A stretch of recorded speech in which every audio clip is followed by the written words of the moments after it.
The series of classes today uh, that we're going to do is probably the most significant series that we've done thus far, up to this date, because this is going to be a critical aid to us in the transition from the fourth dimensional reality into the fifth dimensional reality.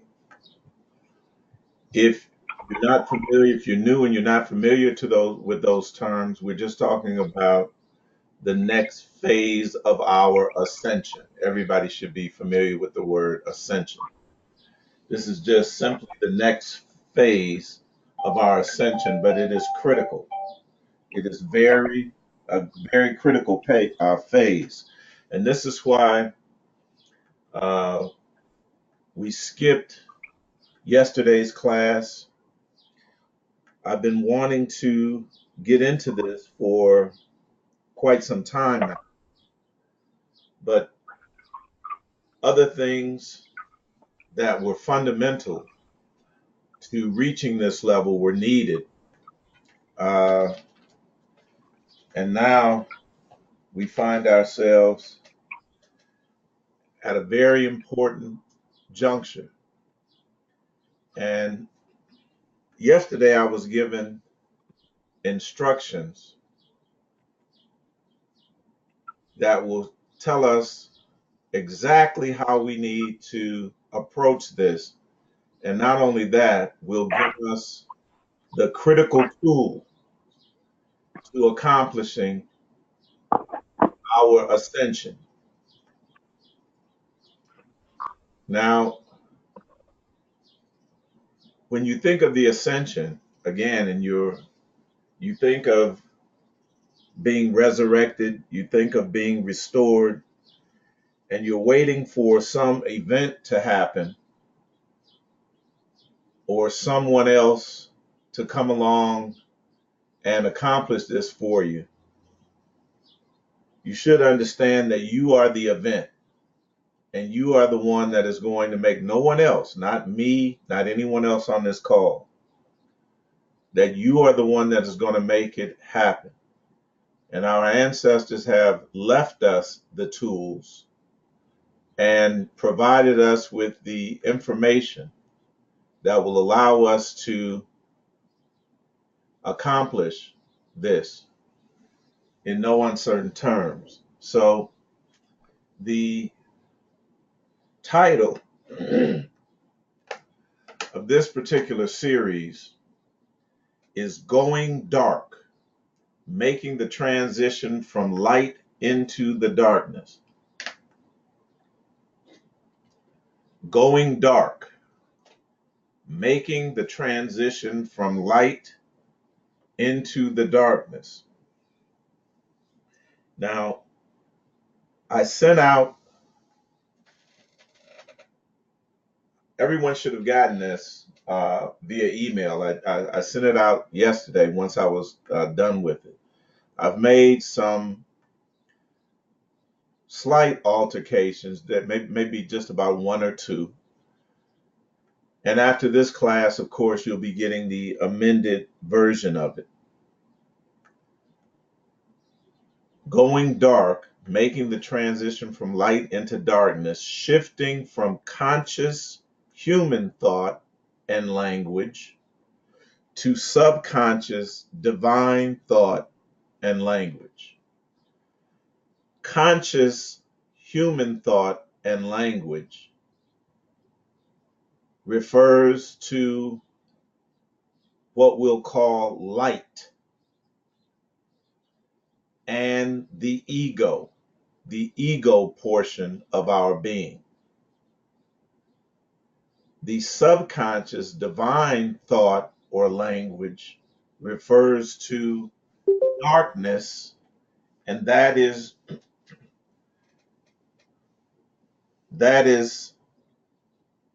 it refers to the id or hidden part of our ego. Id. Hid and id, same thing. The hidden or dark part of our being, rather. So the part that people see when they think of you and just fill your name in, uh, fill the blank with your name. When you think of me, 9 times out of 10, you're seeing the ego, that which is easily observable, that which is in the light. One of the things that I have to caution you on, and this is going to be an integral part of how we approach this and changing our perceptions, that when you look at terms like light and dark, you cannot think of them in the manner that we are programmed to think of them from a moralistic point of view, good and evil.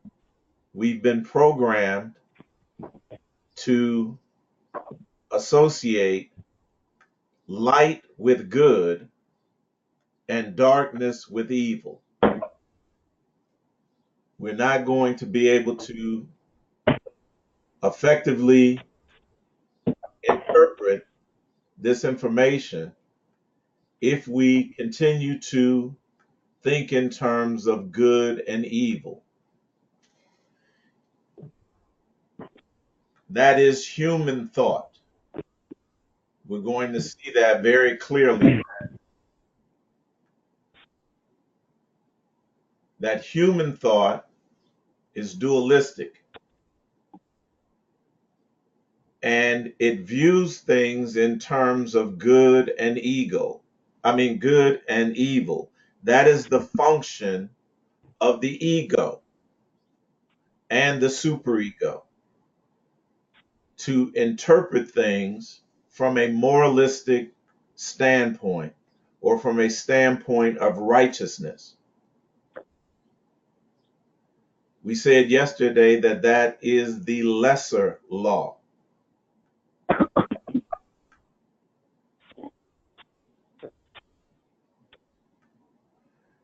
The divine perspective views things as in terms of wholeness and oneness, not separately.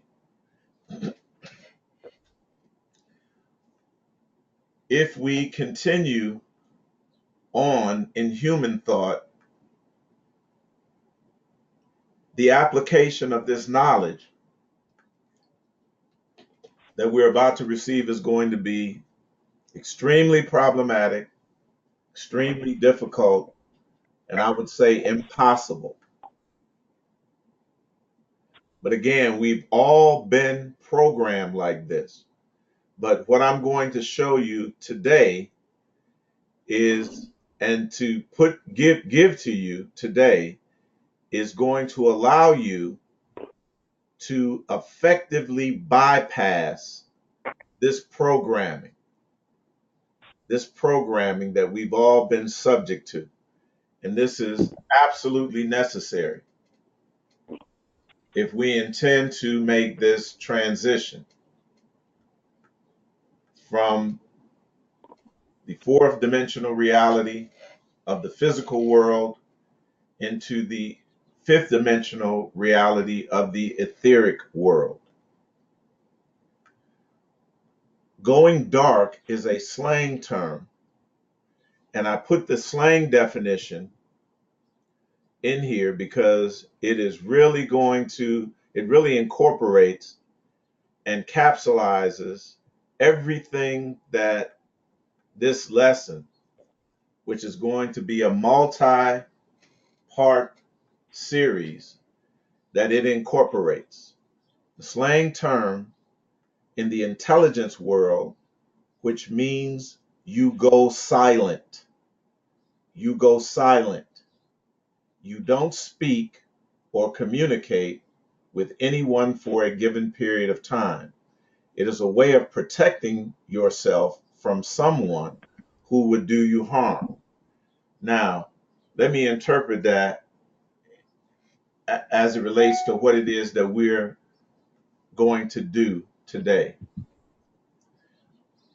Going silent, or I'm sorry, going dark, it says meaning to go silent. What we're talking about is communicating without the use of words. We have to make this transition from cognitive knowledge and intelligent and intellect rather to intuitive knowledge and inner knowing. And you will not be able to make that transition using this programmed language. Language is a program, especially the way that we were taught it. But there's a technique that is very ancient that our ancestors used, very simple, and I'm going to introduce that to you today so that you can communicate not with others, but with yourself without using words. The slang definition says it is a way of protecting yourself from someone. And I have here the ego. So you're not really protecting yourself against the ego, you are bypassing it. The ego is like a player hater, all right? The ego is the doubt, it speaks doubt every time you're in a critical phase of change. The ego will come along because the ego maintains the status quo. It maintains and protects and guards the programming. And it will come along, and that is that inner voice of doubt that speaks to you when either something that is genuinely spiritual and genuinely energetic occurs. It's that inner doubt that says, well, maybe that would have happened anyway, or this happened because of this. It will explain it away, it will rationalize it, and it will try to give a natural, material, physical reason why something supernatural occurred.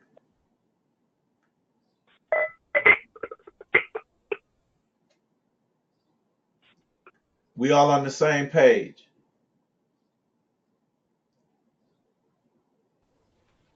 Okay. Okay, So, so so going dark, we're going to have to go dark in order to effectuate this ascension. And what I'm about to show you is a very, very powerful and very ancient way that our ancestors designed for such a moment and such a time that will supercharge our ascension to the next level. But again, it's all going to be up to you. If you look at the figure in the middle, it shows a illustration of the id and the ego. You see, like you're looking at a rock or a giant monolithic object submerged underwater. The Like an iceberg. like an iceberg. It's like an iceberg. The ego is what that little tip of the iceberg, as well as the superego, that sticks up above the water in the light. The ego is what allows you, through your five senses, to negotiate within and interact with what we perceive as the outside world or the environment. While the id, being your true self, is hidden.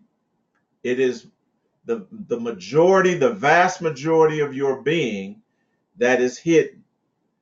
And scientists refer to the id as the subconscious and the ego and superego as the conscious. All right?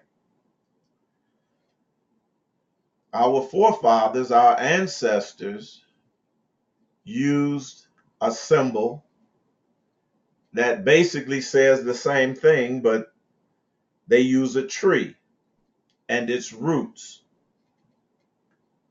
The top part of the tree, the leaves, the branches, etc., and so on, the fruit that is above ground represents the ego and the superego, or the light part of you.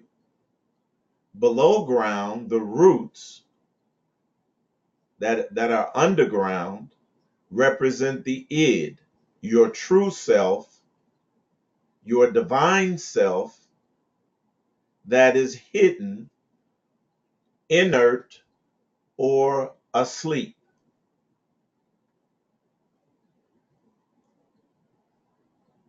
When you are consciously aware of messages, and these are messages that come by way of language, messages that come by way of language or are interpreted consciously by language or words. When you are consciously aware of messages that contradict your own self-image and experience, it is hard to overcome doubts and skepticism. And again, these doubts and skepticism, these contradictory thoughts in the wake of supernatural or extraordinary events, are coming from the ego or your conscious awareness. And it tends to search the environment for rational explanations for why something happened. But by going directly to the subconscious, the self-critical conscious mind, or the ego, never sees the message. This is critical. This is going to be critical in our ascension, because we have to bypass the ego. Everything that society, our family, the culture, etc., and so on, told us about ourselves. And the one thing that it told us, this physical environment in every aspect, that we are human and not divine. Again, the id is the divinity that is hidden, inert, or asleep.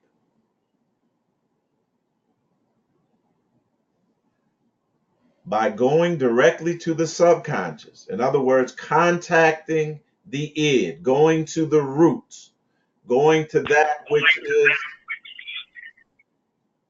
is submerged or hidden or concealed about ourselves. Do we have a question? Okay, let's be careful, family, to mute our mics because we're getting interference. So, by going directly to the subconscious, The self-critical conscious mind, or the ego, never sees the message.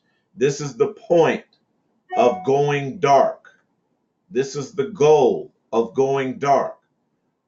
Not using words or phrases or sentences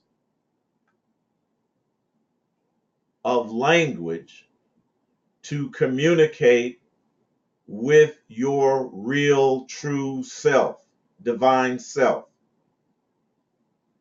The self-critical conscious mind, or ego, never sees the message, so it can't object.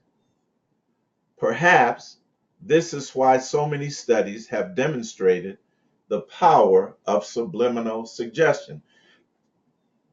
Imagine for a moment that you can live a whole week doing things that you are 100% sure are right, and never second guessing yourself.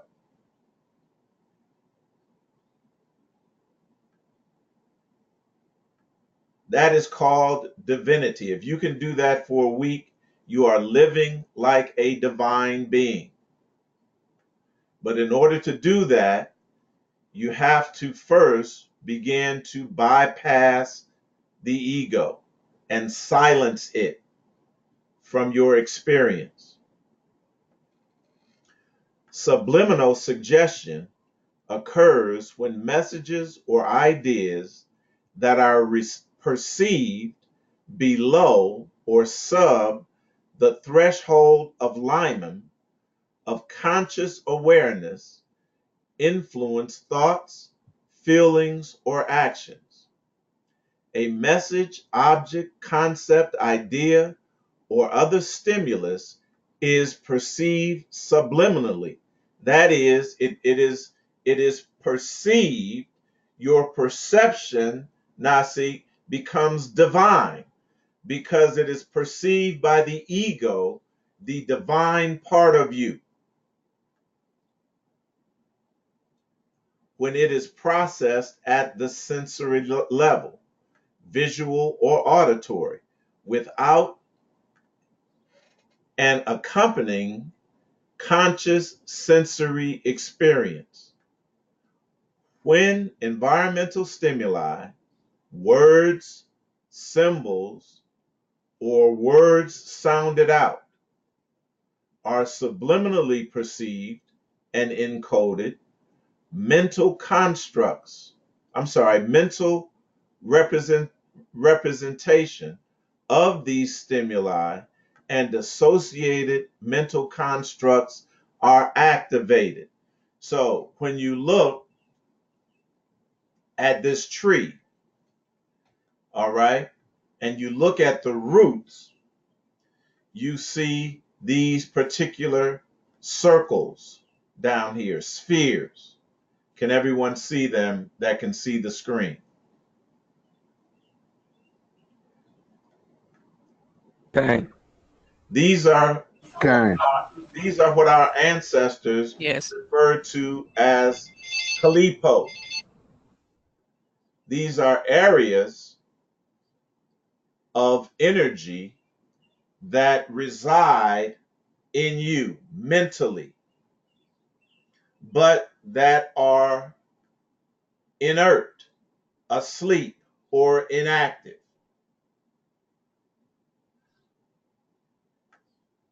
We must give those things a wake-up call in order to activate them. And they will construct the divine part of us once they are all activated,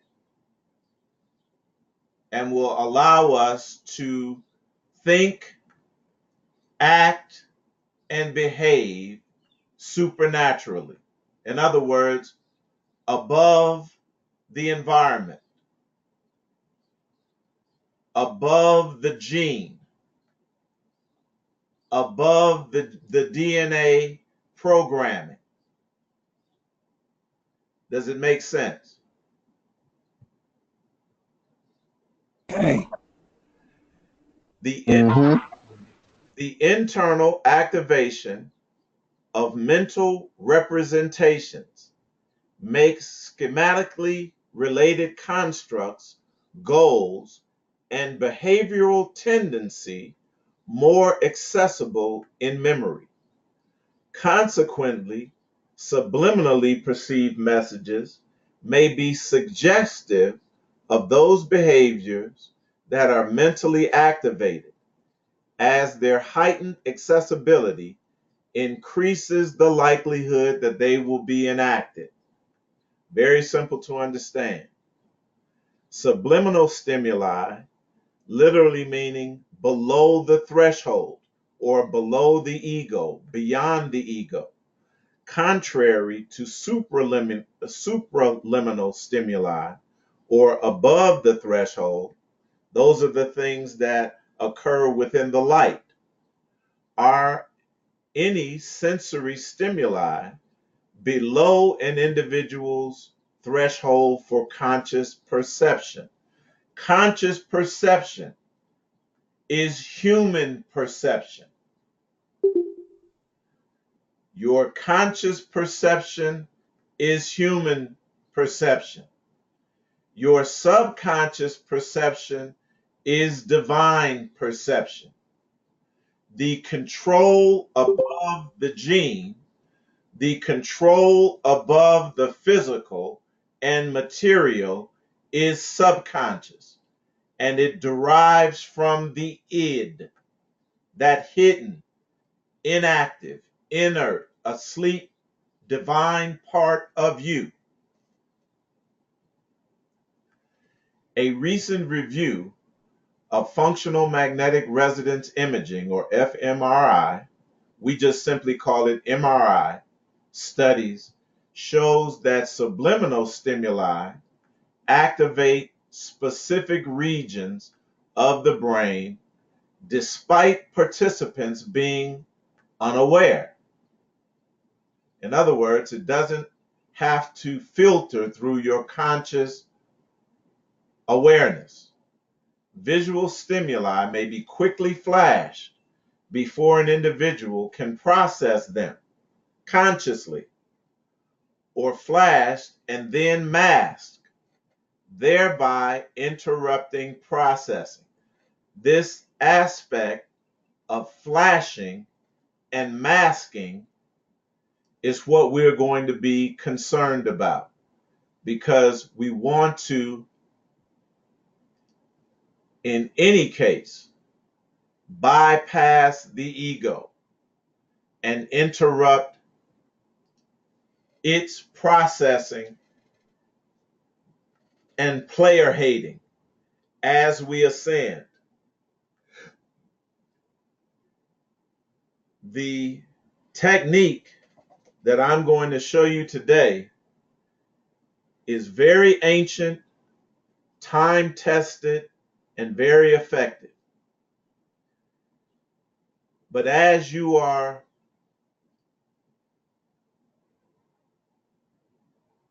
executing it, and we've all experienced it, anytime that you do something new, you're going to worry about, am I doing it right? I don't think I'm the type of person that can do it. Do I really have this power within me? All of the doubts, all of the skepticism arises from the ego. And we've experienced that when we, again, have uh, taken on a new undertaking, attempted to do something new, something that what? Our ego tells us, you know, I don't think you can do it. Why? Because the ego wants to maintain the status quo. It wants to keep you locked into the who that you were programmed to think that you were. It wants to keep you locked into a human perception. to keep you locked into human thought. It does not like change. It's that part of you that does not like change. So we're going to have to develop a new language, a new way of communicating with the divinity that is within us. And you're going to see, when I say that this is ancient, you're going to see as we take examples from the scriptures that that our ancestors hid this within the narrative of the scripture, hid these things very carefully. But as we decode the scriptures, you're going to see very clearly what they meant for you to, what they hid there and meant for you to understand at this point in time. 1 Corinthians 14:21. In the law it is written, with men of other tongues and other lips will I speak unto this people. Do you all see it already? That it can't be the same, Absolutely. it can be the same language that the ego can interpret. It has to be a language, it has to be a tongue that cannot be interpreted by the ego, by your conscious awareness. You're going to have to fool it. You're going to have to trick it. You're going to have to go dark. And yet, for all that, they will not hear me, saith the Lord. So, we're talking about unlocking this magical divine power that is within us. Our ancestors, again, hid these things in symbols. And when they developed and created the tarot cards, they created the tarot cards, these symbols, to speak to us once we achieved a certain level of consciousness. So, what we see represented is this idea of divine holism, divine oneness, no longer male or female, but male and female. You see on the left the card with the woman in the background wearing the male mask, the female wearing the male mask. We've pointed this out before. And in the figure to the right, the card to the right, you see the male represented with the feminine mask on, the female mask on, representing what? The union of two apparently dualistic polarities. So our ancestors were communicating to us and telling us that when we had understood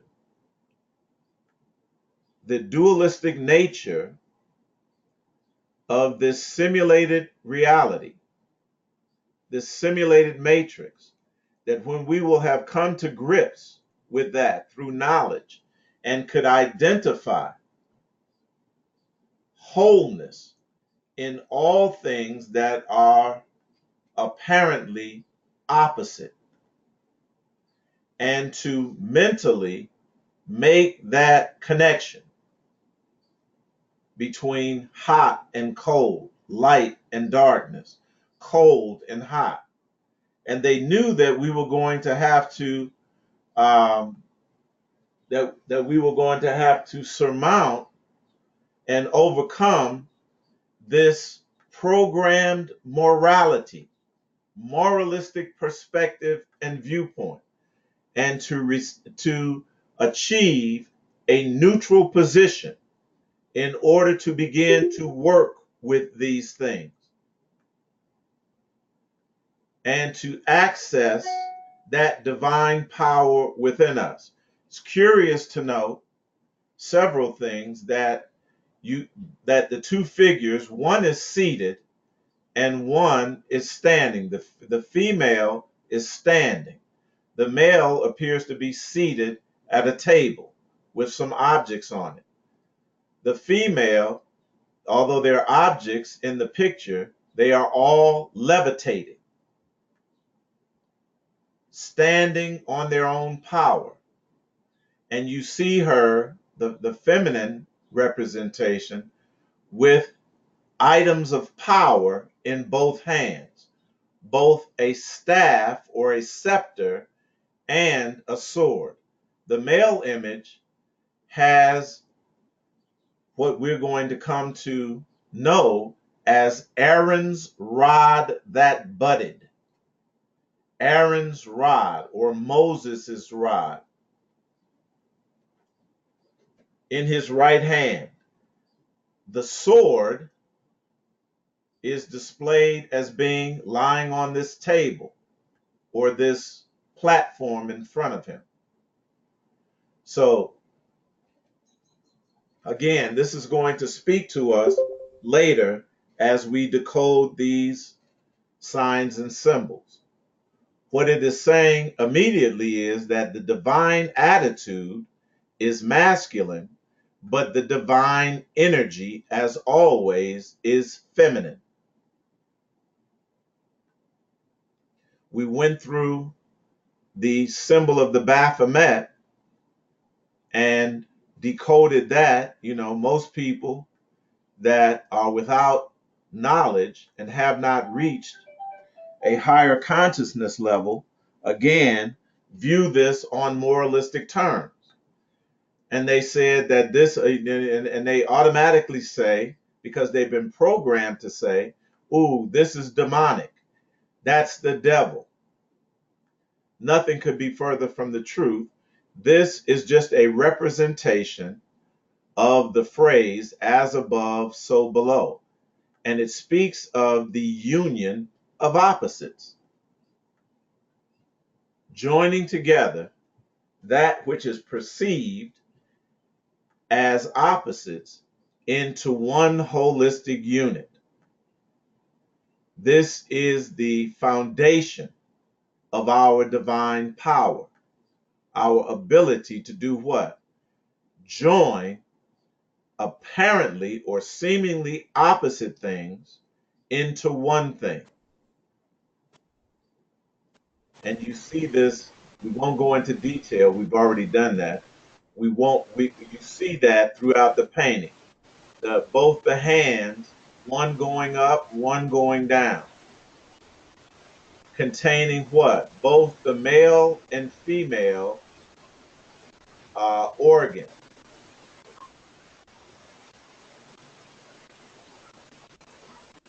Excuse me.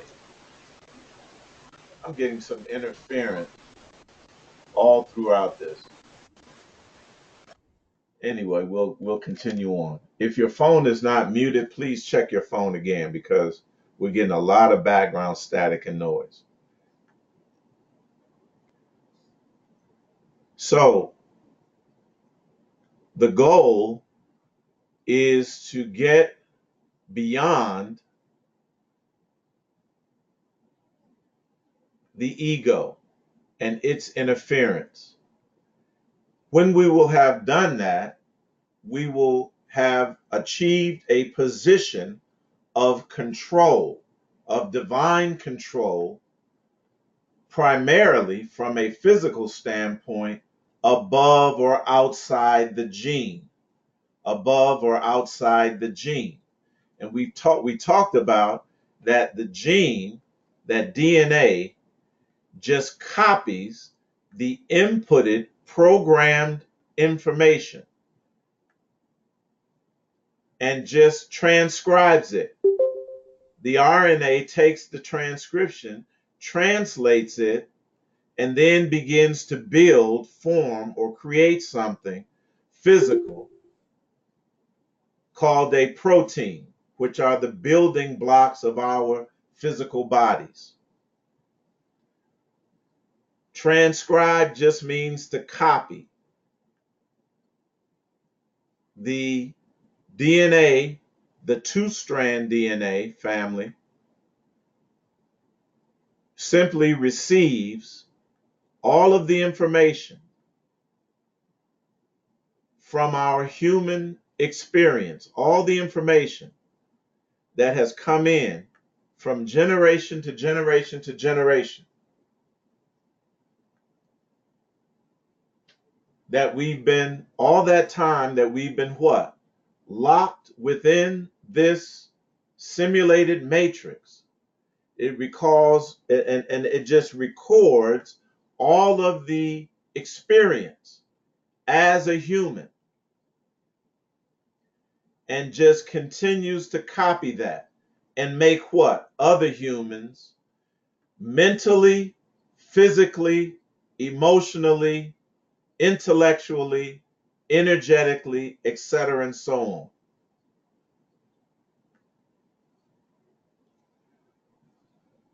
Again, we have to figure out a way to bypass this. Science tells us that there does exist a control above or outside of the gene. They've dedicated the new science called epigenetics to studying this. We've been programmed to perceive ourselves as physical, flesh and blood, human beings only, exclusively. And we might give some talk about divinity and mention Psalm 82. I've said ye are gods, but we really are not programmed to even conceptualize that, let alone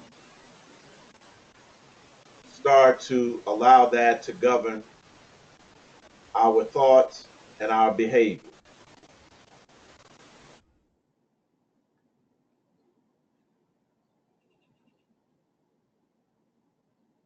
So, what has happened? This same human thought, human behavior, human energy has been transcribed from generation to generation to generation,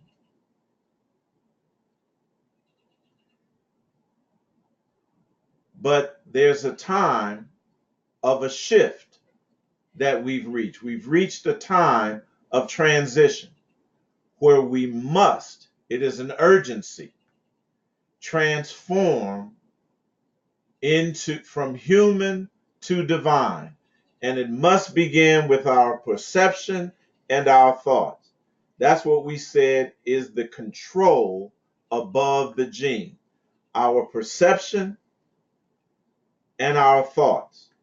So we must begin this transition from human perception and thought to divine perception and thought.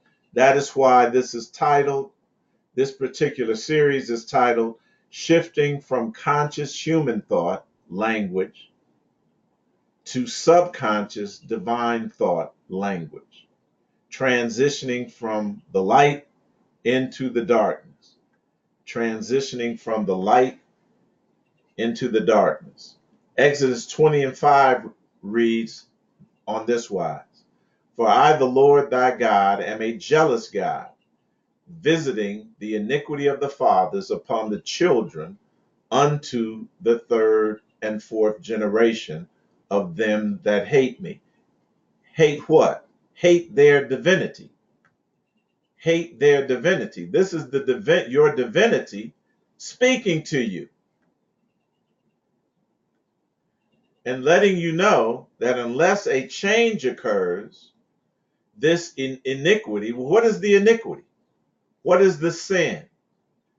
We've already said that our ancestors, the only thing evil or sinful to them was their humanity, human thought and behavior. So again, this human thought and behavior has been visited upon us from our fathers, those that came before us, unto the third and the fourth generation. And we know that this third and fourth generation is referring to the third and fourth dimensions. We went over that in the last class. Everyone remember that. That was here for that class, that was present for that class. Okay. All right. Okay. So we're familiar with this. Confucius says that signs and symbols rule the world, not rules and law. I'm going to read that again. This is very important. Signs and Mm-hmm. symbols rule the world, Okay. not rules and law written in human language. I don't care what language it is. Hebrew, Greek, Chaldean, English, French. Those are the lesser laws. But signs and symbols are the greater laws. They rule the world. We're going to see that. And we're going to circle back now to how we began these classes. Psalms 74, verses 3 through 10. If you don't have your notes in front of you, you can, and if you have your Bibles, please follow along. Psalm 74, 3, verses 3 through 10. Lift up thy feet unto the perpetual desolations, even all that the enemy have done wickedly in the sanctuary. Now again, we can't focus outside of ourselves when we think of the enemy. The enemy, again, is simply human thought, human perception that does what? Keeps us locked into the false matrix of the material world. These are our enemies. Human perception and human thought are our adversaries. Even all the enemy have done wickedly in the sanctuary. We're going to find out exactly what this word sanctuary means. Thine enemies roar in the midst of thy congregations. Think about it. That the enemies roaring in the midst, listen, is that ego player hating all the time. Are you all following with me? The enemy Okay. Okay. roaring in the midst of the congregation is that ego, the words and the thoughts and the doubts and the skepticism of the ego that we hear mentally all the time. Every time we attempt to do something, well, I don't, am I sure? Is this right? I don't know if I'm doing this right. I don't know if I can do this. Maybe I should wait for somebody else to do it. That is the enemy roaring in the midst of your congregations. The word congregations is the word moadim. Moadim. We're going to find out that that doesn't mean congregations at all. The next portion gives us a clue. They set up their incense for signs. Well, the enemy must know what Confucius said, that signs and symbols rule the world. So as a prelude for them, what? Dominating over us, they set up their signs and incense. A man was famous according as he had lifted up axes upon the thick trees. But now they break down the carved work. That word is patuach, the carved work thereof. Keep that in mind. At once with axes and hammers. They have cast fire into thy sanctuary. They have defiled by casting down the dwelling place of thy name to the ground. Now we're getting ready to talk about sigils, all right? The tetragrammaton, the Yud He Vav He, is a sigil that is designed to bypass the conscious ego and to speak directly into the subconscious mind. Didn't they say that the tetragrammaton should not be spoken with the tongue? Didn't they say that? When you look it up, it says it is the ineffable or unspeakable name of the divine aspect of you. It's telling you that that is a sigil. That is a sigil. You couldn't even write it. Well, I mean, you could write it. You definitely could write it, but they say you couldn't say it. If you couldn't write it, or couldn't say it, brother, it wouldn't exist. It would have to be one or the other. Well, some of the scriptures that I've seen and read in terms of the Hebrew in the synagogue, they didn't have it written out. They had certain letters blanked out. No, but you have to understand what I'm saying. You could the point is you must listen to me. The point is that you must write it. It must have been written down. But they said they couldn't say it that you couldn't speak it. It had to be written down. How else will you communicate the name? You're talking about the fact that they translated. You're talking about the fact that they translated. I'm talking about the symbols, Yud He Vav He. However they existed, whether in Proto-Hebrew or the modern script, it was always written down. The point being, you weren't allowed to say it. This is very important as we go forward. You know what that brings to mind? What is that? The symbol. Oh no, I just thought about that when you're talking about symbols. Is that the symbol when they banned for a while Prince, the artist, doing his name, he wrote a symbol, and that's who he was. And said formerly known as Prince.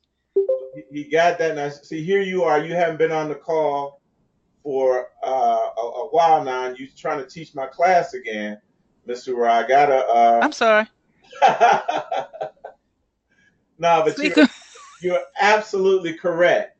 And he got that from the ancient ancestors because he was doing something very specific. He was tapping into his divinity. Excellent, excellent point. And they began to refer to him as the artist formerly known as Prince. Because they couldn't say that word. It was a symbol. It wasn't designed to be spoken. And he never told anyone how to say it or what it meant. Just refer to me as the artist formerly known as Prince. That brother was tapping into his divinity. Excellent example, Mr. Ra. Excellent example. Now listen to this. They said in their hearts. See, they knew this language. They didn't say it out loud. They said in their hearts, let us destroy them together. That is a sigil. That is a moedim. They have burned up all the synagogues, moedim, of God, of your divinity. in the land. We see not our signs. There is no more prophet. A prophet is one that has divine power to see. Neither is there any among us that knoweth how long.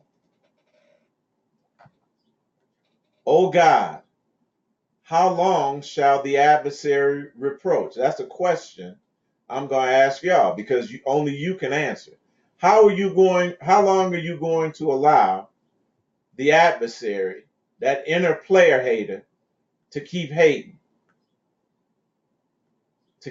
on you while you ascend, while you attempt to ascend? Shall the enemy blaspheme thy name? Thy name is a sigil forever. We have to answer that question.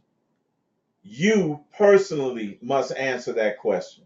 You're the only one that can determine that. You're the only one that can do it. The words translated as congregations and synagogues in the above scripture passage is the word in its singular form, moad. Moad. Strong's H4150.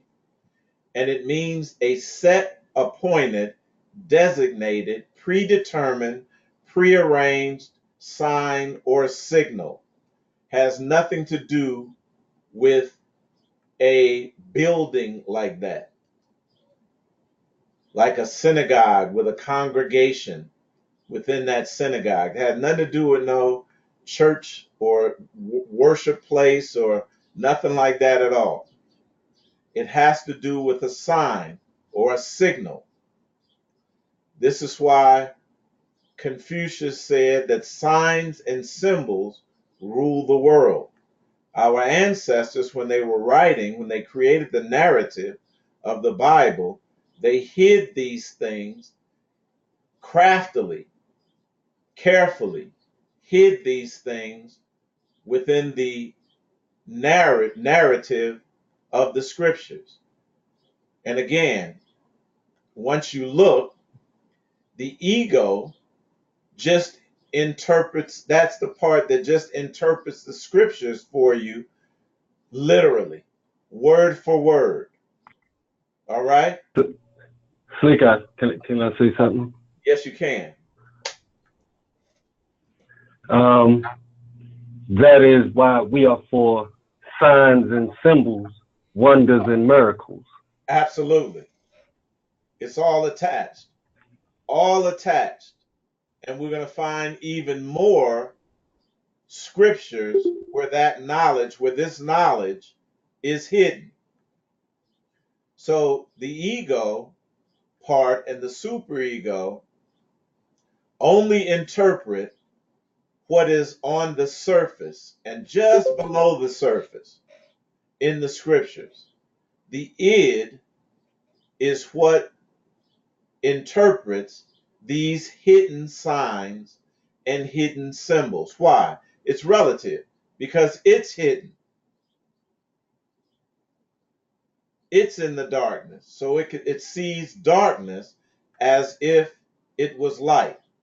Hidden things as if they were exposed. Are you all with me? So Okay. these Boadim are prearranged, predetermined signals or signs. Who prearranged them? Our ancient ancestors. They predetermined how they would speak to us. And now I'm just decoding them based on how they put them in there. And their prearranged, predetermined, predesignated meanings. A moad, as we've learned before, is an ancient cheat code. A cheat code is generally a code, method, or device used by gamers, that these are computer gamers, to advance levels. Are we trying to advance levels? Absolutely. We're trying to make this transition from the third, fourth dimension reality into a fifth dimensional reality, trying to move from human to divine. It allows gamers to advance levels or get other special powers and benefits. Are we trying to get these special powers and benefits? Absolutely. In a video game, the video game represents the false simulated reality that we are locked into. And we are trying to play this game better than anyone else while we're here. It could be a series of alphanumeric codes or keyboard combinations which can give the gamers an added advantage over other gamers. This is what we're going to need who do not use the cheat code. There are individuals that we designate as our oppressors, those that have dominion over us, that cannot use these cheat codes. So what we're being shown, what is being put on view, is tremendously important at this period of time. We're all familiar with Hosea 4:6, my people are destroyed for lack of knowledge. That word knowledge here is the word da'ah. It's going to be very important. Da'ah. Because thou hast rejected knowledge, da'ah, I will also reject thee. This is just our higher consciousness warning us that when it comes a time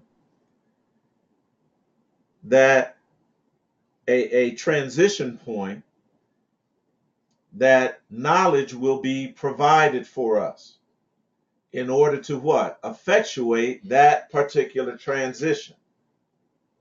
But we cannot reject that knowledge once it's presented to us, just because it is something that we are not familiar with. That is the ego talking. We have to allow that id. We have to get in contact with that id and allow it to speak. That id is the thus saith the Lord. It is our divinity speaking to us, instructing us. Up to this point, this information has been appropriated. And this is why they are in possession of it. But we are repossessing this ancient knowledge because it is time to apply it. A sigil, and this is going to be very important that we understand exactly what a sigil is, because this is the language. This is the divine language.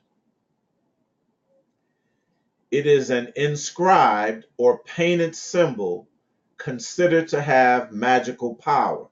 This is why I was referring to the name of Yahuwah, that it is an inscribed or painted symbol. It has to be.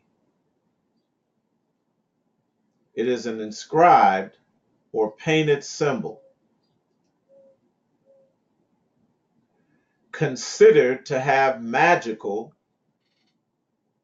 or divine power. How many times have we said that there is power in the name?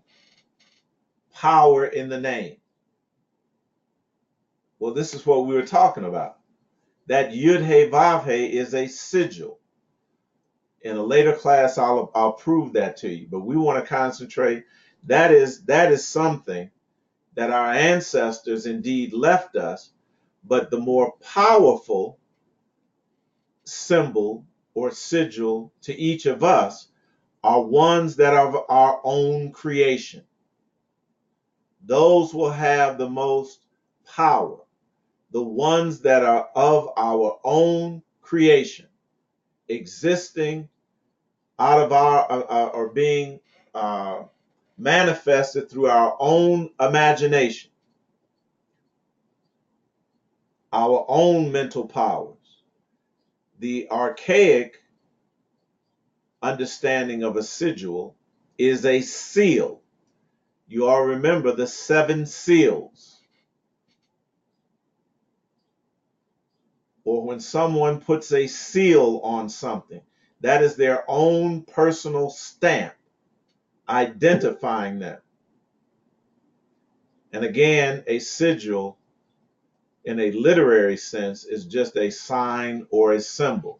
Confucius says that signs and symbols, what? Rule the world. Rule the world, not laws and rules. Not laws and rules. Those are for humans. Signs and symbols are for the divine. Are we all good? Okay. Kane, absolutely. All right. Any questions or comments at this point?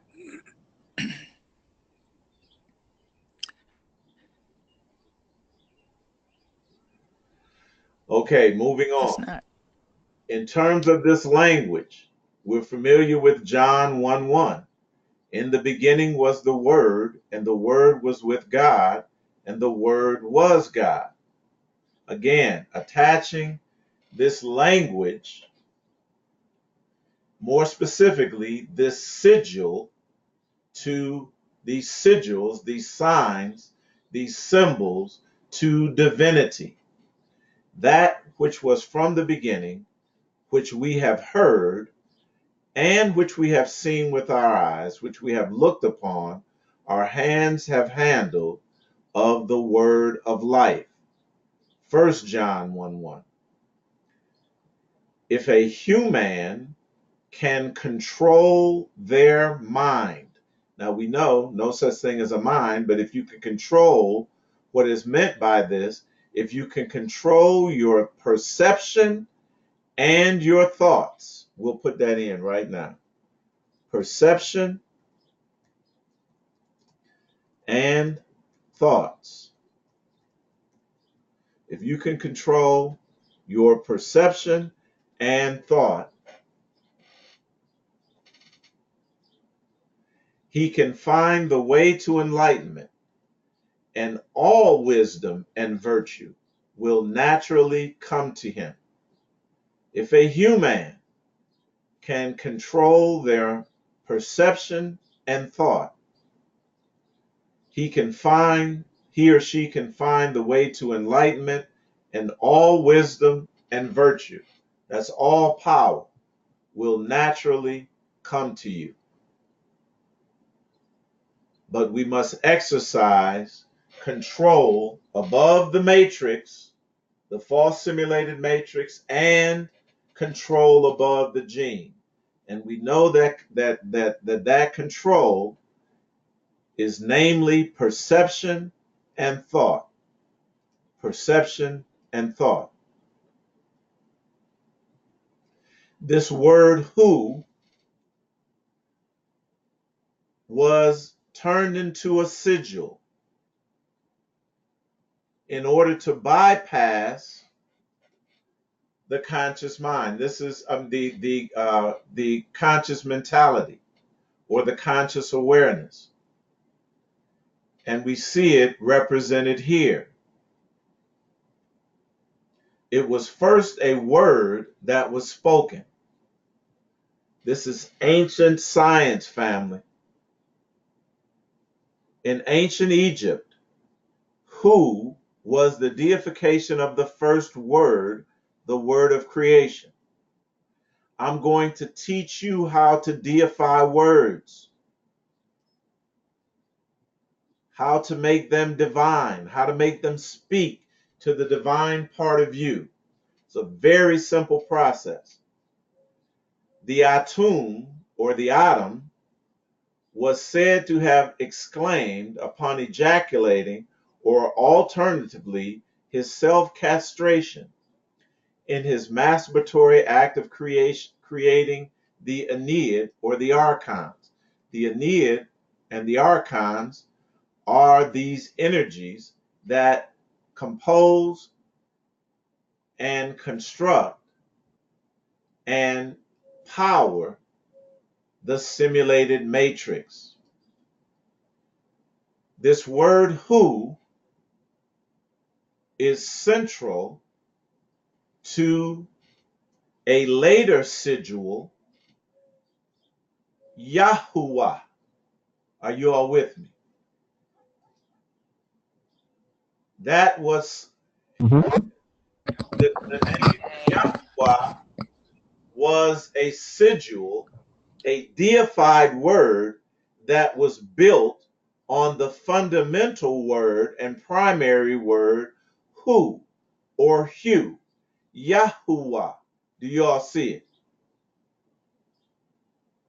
Cain. The symbol Yes. above is pronounced Hu or simply Hu. It is the ancient and sacred Sanskrit name for God. All that's saying is that was the word that referred to your innermost being, your divinity, your id, your subconscious. Our ancestors have been doing this for hundreds and thousands of years, deifying these words, especially as we were in decline and in descent. It became necessary. Before that, family, we were the Word made flesh. We were the incarnation of divinity. We were the ancient gods and goddesses. But we fell into the physical world by choice. By choice. Now it's time to ascend out of it. Does it make sense? Mm-hmm. Now we know that hue also refers to what? Color, form, or experience or appearance of a specific species. And we know that we have that hue, right? And Absolutely. it is caused by melanin, in us. This is the reason that the ones that are in dominion that oppress us now, this is why they cannot activate this magical power. That they have to exercise control over us, not using power, but using force. Yeah. But this power that they desire is both in us and outside of us, our physical bodies, in our skin and in our innermost being. It is the complexion of divinity. Melanin is the complexion of divinity. What we must figure out, and we've been talking about this for many, many classes, we must activate not only the hue melanin on the outside of us. More importantly, we must activate this inner melanin. And it takes magic words to do it. Abracadabra. Mm-hmm. Open, Mm-hmm. open Okay. sesame. Those are examples of things that someone else created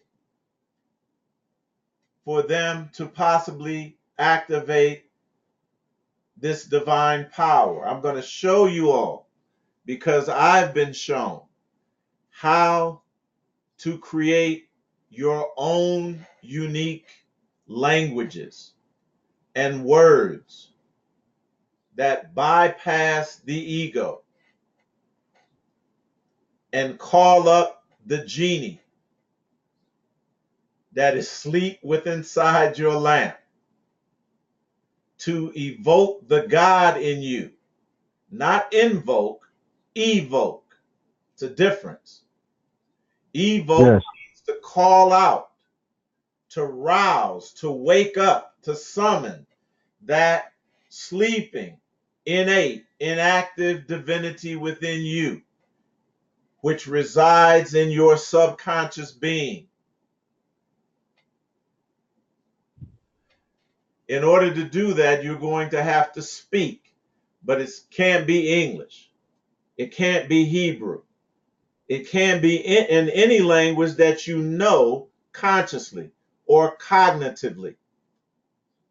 It must be in a language that you create that can bypass that player hater that says that, hey, you ain't nothing but a human. Man, I know your father and mother. I know your brothers and sisters. You telling me you better than them? We got to silence the player hater. Are you all with me? Okay. Humans invocate, they evoke, they petition a God that they perceive is outside of themselves and greater than themselves.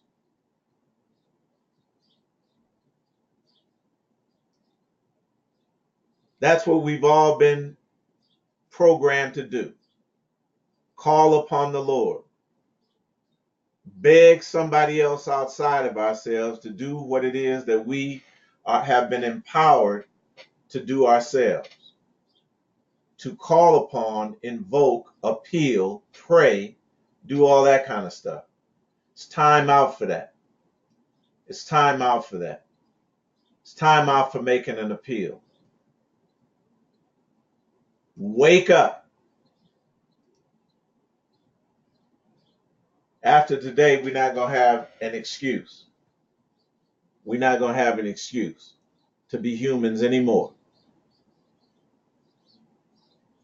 If you have your Bibles, turn to 4 Corinthians, the 2nd chapter. Turn to 4 Corinthians, the 2nd chapter.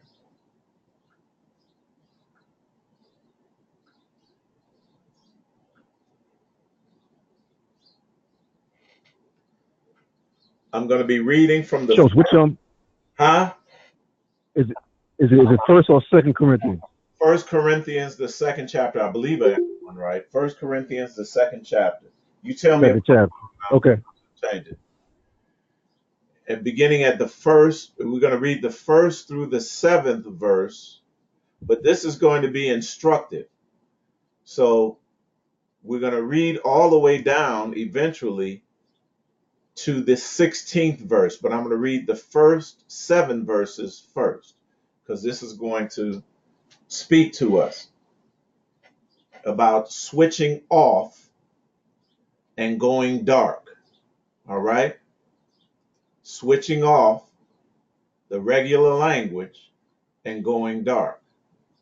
Reads on this wise, and I, brethren, when I came to you, came not with excellency of speech or of wisdom. Did y'all hear that? I didn't come at you all like that, declaring unto you the testimony of God. For I determined not to know anything among you save Jesus Christ and him crucified. And I was with you in weakness and in fear and in much trembling. Listen, and my speech and my preaching was not with enticing words of man's wisdom, but what? Demonstration of the Spirit and of power. It's time out for talking about it. It's time to be about it, family. Time out for talking about it. It's time to be about it.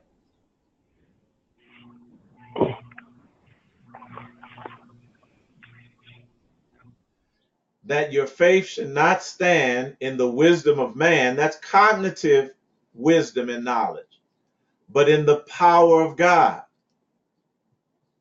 Howbeit we speak wisdom among them that are perfect, yet not the wisdom of this world, nor of the princes of this world that do what? Come to naught. They die. But we speak the wisdom of God, how? In a mystery, something that is hidden, not in plain sight, concealed, underwater, underground, even the hidden wisdom. Are you all hearing this? And it said, Mm-hmm. which God ordained, that is prearranged. We talking about the ancestors now. Remember that a Moedim is what? Or a Moad is a sign or signal that has been what? Prearranged, predesignated, preappointed. It says here that our ancestors did what? Prearranged this, predesignated it, preordained it before the world unto our glory. This word glory is a moad. It was put there as a hint, as a prearranged sign or signal. If you're taking notes, write this down. The word glory in the Hebrew is the word kavod. K-A-V-O-D-E, kavod. It's Strong's H3519, but write this down. It's from H3513. This is our ancestors leading us in this secret wisdom. And they gave the last word here, glory, is a hint. Continuing on, now we're going to switch to Exodus, the 4th chapter, verses 10 through 17. Talking about this language now. Talking about this language. Talking about this new speech. Are you all with me? Before we go to Exodus and read about Moses, did Moses have a problem with speech and language? Okay. Yes, you did. Okay. We all know that, right? Mm-hmm. Yes. We all know that. Absolutely. Right. Mhm. Watch this. It's not what you think it is. It's not Mm. it's not what we've been programmed to think. Follow me now. Remember this word kavod. Kavod from H3513. And Moses said unto the Lord, O my Lord, I am not eloquent. I am not eloquent, neither heretofore, nor since thou hast spoken unto thy servant, but I am slow of speech and slow of tongue. Now watch this. Watch what his higher self says to him. And the Lord said unto him, who hath made man's mouth? Or who maketh the dumb, or the deaf, or the seeing, or the blind? Those are all 5 sense organs or abilities. Okay. Have not I the Lord? Therefore go, and I will be with thy mouth, and teach thee what thou shalt say. He said, your slow speech and slow tongue, I'll teach you how to get out of that, how to utilize that. Now watch this. And he said, O my Lord, send, I pray thee, by the hand of him whom thou wilt send. And the anger of the Lord was kindled against Moses. And he said, is not Aaron the Levite thy brother? And I know that he can speak well. And also, behold, he cometh forth to meet thee, and he seeth thee, and when he seeth thee, he will be glad in his heart. Y'all got to hear this. And thou shalt speak unto him. You got to use your mouth again, Moses. I need you to speak to him and put words in his mouth. And I will be with thy mouth and with his mouth. And I will teach you what ye shall do. Not what ye shall say, what ye shall do. And he shall be thy spokesman unto the people. And he shall be, even he shall be to thee instead of a mouth. And thou shalt be unto him instead of God. This is divine. I'm putting you in a divine position with this knowledge that I want you to disseminate. And thou shalt take this rod in thine hand, wherewith thou shalt do signs. Y'all got a pencil and a pen that you're taking notes with? That is going to be your rod, wherewith you shall do signs. Mm, mm, mm-hmm. Are you all with me? Showtime. Are you Bang, all with me? Okay. bang. We getting ready. They're getting ready to put us in a position where, sisters, you're going to have both your weapons. And brothers, you're going to have both your weapons. But we're going to have to hear with our inward parts and speak to our inward parts. When the verse says, I am slow of speech, all Moses was saying is that I run my mouth too damn much.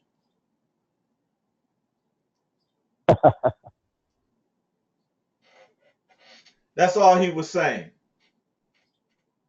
When he said I am slow of speech, he said I run my mouth too damn much.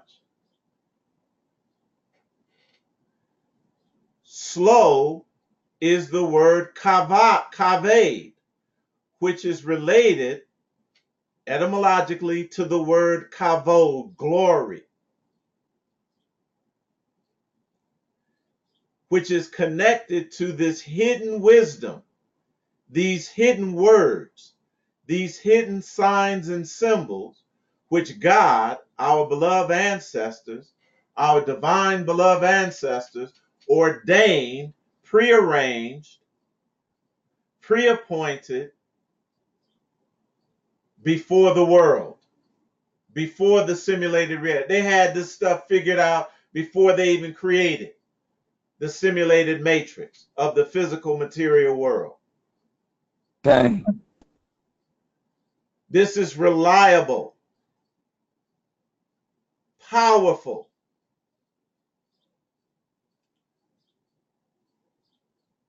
This word kavad, meaning slow, or translated slow of speech, means massive, abundant, numerous. What was he saying? I talk too damn much in this language. But his divine self said, you have inner knowledge that will allow you to condense all of that talking, all of that blah, blah, blah, blabbering into one powerful symbol.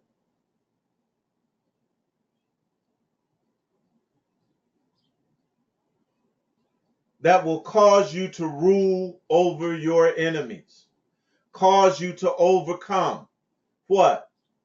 Human thought, human perception. Are you all with me? Showtime. Showtime. Mm-hmm. Absolutely. He was just saying, I talk too much. And my ego can interpret that. And it gets in my way of doing what? Miraculous things. It gets in the way of performing miracles. And doing what? Demonstrating the spirit and power. That's what Paul in this narrative said. He said, I didn't come to you with a whole lot of words, with an abundance of words. I demonstrated the power of the Spirit.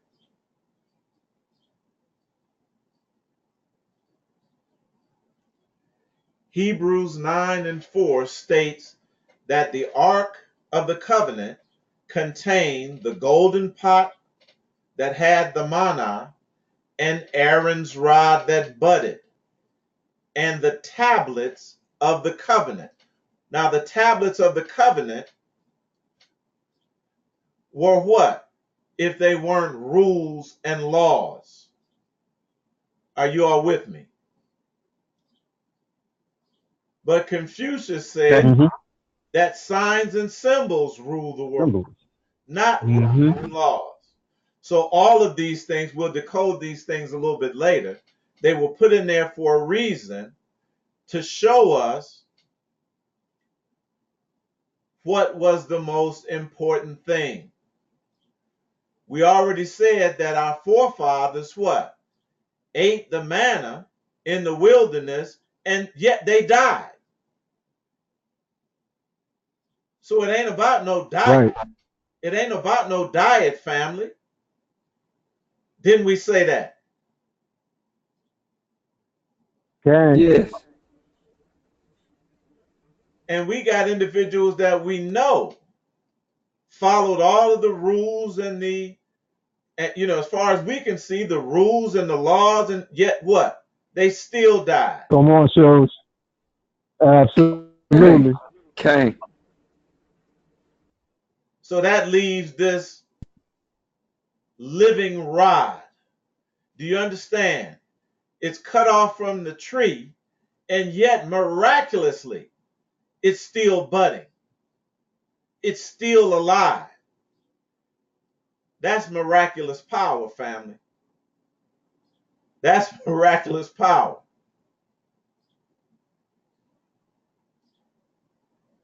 So here we see represented Aaron's rod that budded,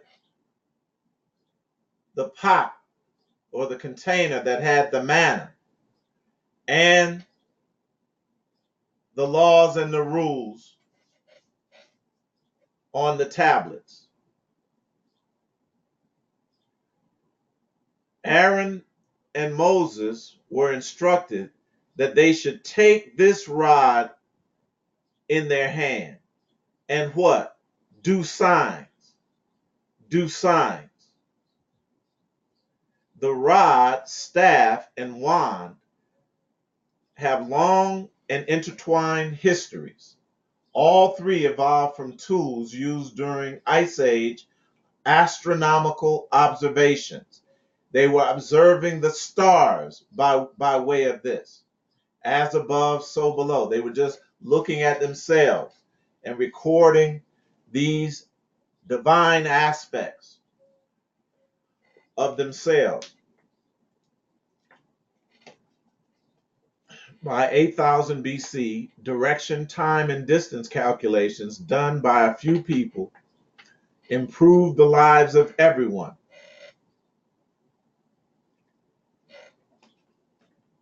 And over millennia, the tools these few used gained the reputation of being what? Divine and magical. Scripture supports this.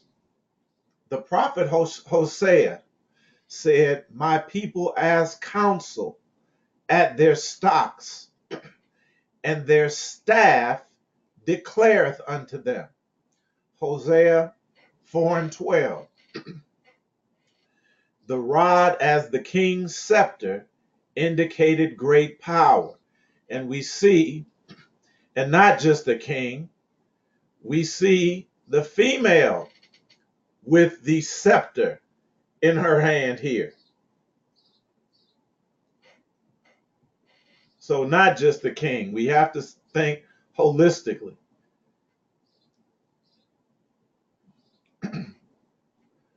Ezekiel 19:11 says, and she had strong rods for scepters of them that bear rule, and she had strong rods for the scepters of them that bear rule. Moses was a great magician, instructed in all the sciences and secrets of the Egyptians. Remember, we go back to this this Egyptian deification of the first word of creation, who, and connected it later with the name of the so-called Hebrew God, Yahuwah. Are you all with me? So the character Moses, raised by the Egyptians, is just an allegory. It's just an allegory. It's not a factual narrative. It's just an allegory proving the evolution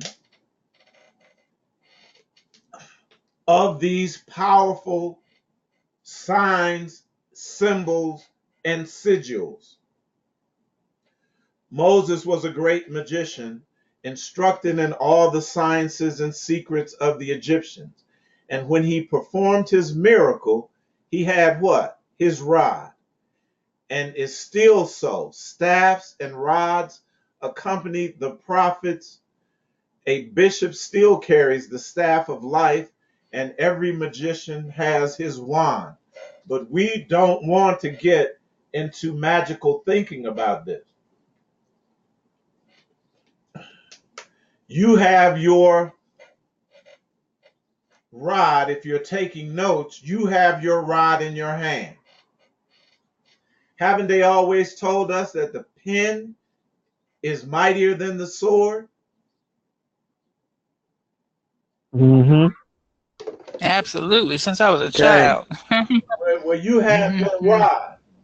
You have your rod. We're going to learn how to make these sigils. We're going to learn how to turn divine thoughts and words and statements into powerful symbols that speak to our subconscious mind and actually activate those abilities within us.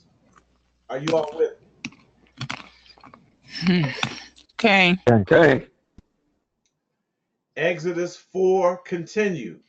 We read from the 10th to the 17th verse. Now we're reading from the 27th verse to the 31st verse. See if this doesn't follow. And the Lord said to Aaron, go into the wilderness to meet Moses. And he went, and he met him in the mount of God and kissed him. And Moses told Aaron all the words of the Lord who had sent him, and all the signs which he had commanded him, all the words and all the signs. Now watch what happens. This is just our ancestors explaining to us how I'm able to teach this now. So Moses gave all these words and all these signs to Aaron. And Moses and Aaron both went and gathered together all the elders of the children of Israel, the ancestors. And Aaron spake all the words which the Lord had spoken unto Moses, and did the signs in the sight of the people. Now, there's no way that this ain't talking about that he took a rod and wrote these things out. and condensed them into signs, into sigils. And the people believed. And when they heard that the Lord had visited the children of Israel, and that he had looked upon their affliction, and they bowed their heads down and worshiped. Numbers 20, verses 7 through 12. And the Lord spake unto Moses, saying, Take the rod, gather thou the assembly together, thou and Aaron thy brother, speak ye unto the rock before their eyes, and it shall give forth his water. And thou shalt bring forth to them water out of the rock. So thou shalt give the congregation and their beasts drink. Speak to the rock. Moses' ego gonna take over. And Moses took the rod before the Lord as he commanded him. And Moses and Aaron gathered the congregation together before the rock. And he said unto him, Hear now, ye rebels, must we fetch water out of this rock? And Moses lifted up his hand, and with his rod he smote the rock twice. And the water came out abundantly, and the congregation drank, and their beasts also. And the Lord spake unto Moses and Aaron, Because ye believe me not, to sanctify me in the eyes of the children of Israel. You did not properly carry forth this divine knowledge. Therefore, Moses, ye shall not bring this congregation into the land which I have given them.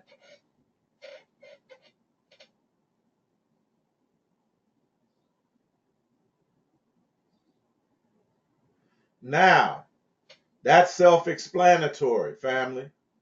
That's self-explanatory. Yes, In First yes, it is, Joe.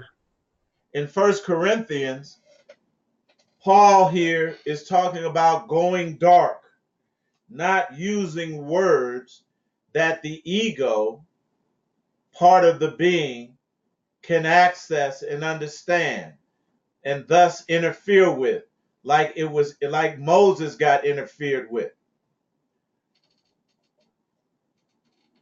1 Corinthians, 2nd chapter, continuing on from the 8th through the 16th verse. It says, None of the princes of this world knew this mystery knowledge. None of them. For had they known it, they would not have crucified the Lord of glory. But, as it is written, I have not seen. That's a physical organ of perception. Ear have not heard, neither have entered into the heart of man the perception of humanity, the thought of humanity, the things which God hath prepared for them that love him. For us that are willing to what? Activate the divine within us. But God hath revealed them unto us how? By his Spirit. It's in you already. For the Spirit searcheth all things.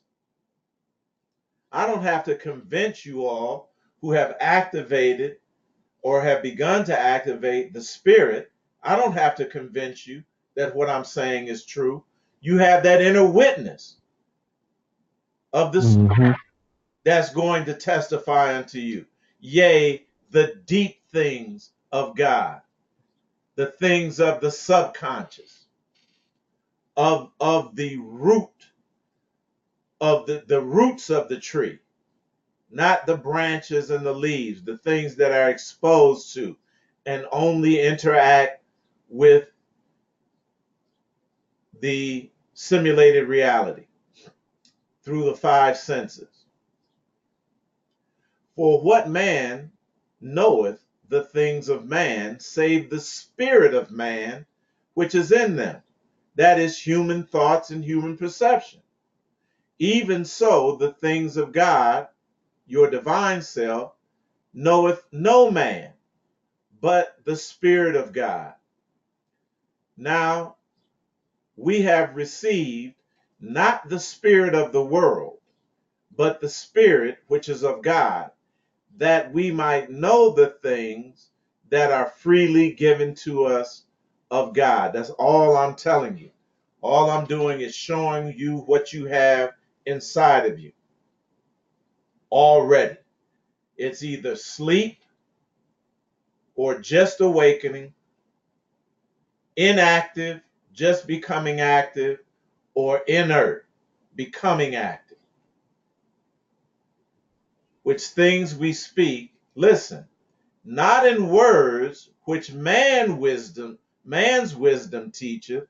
You can't speak and communicate any longer using that language, using that perception, using those thoughts, but which the Holy Ghost teacheth, comparing spiritual things with spiritual. But the natural man receiveth not the things of the Spirit of God. You can't do it being human, family, being a natural born, flesh and blood man or woman. You have to raise your perception and your thoughts to the level of divinity. But in order to do that, you have to do what Jesus, what the Christ did. Go down first. Go down into the depths first. Why? For they are foolishness unto him. Neither can we know them because they are spiritually discerned.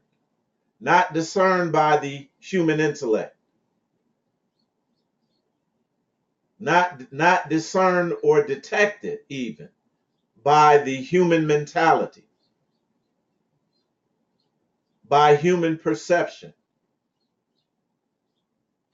But he that is spiritual judgeth all things, yet he himself is judged of no man. For who have known the mind of the Lord, that he may instruct him?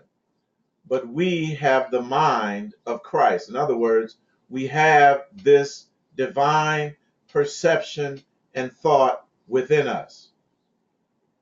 It merely has to be contacted, activated, evoked, aroused, called out, awakened within us, raised, elevated.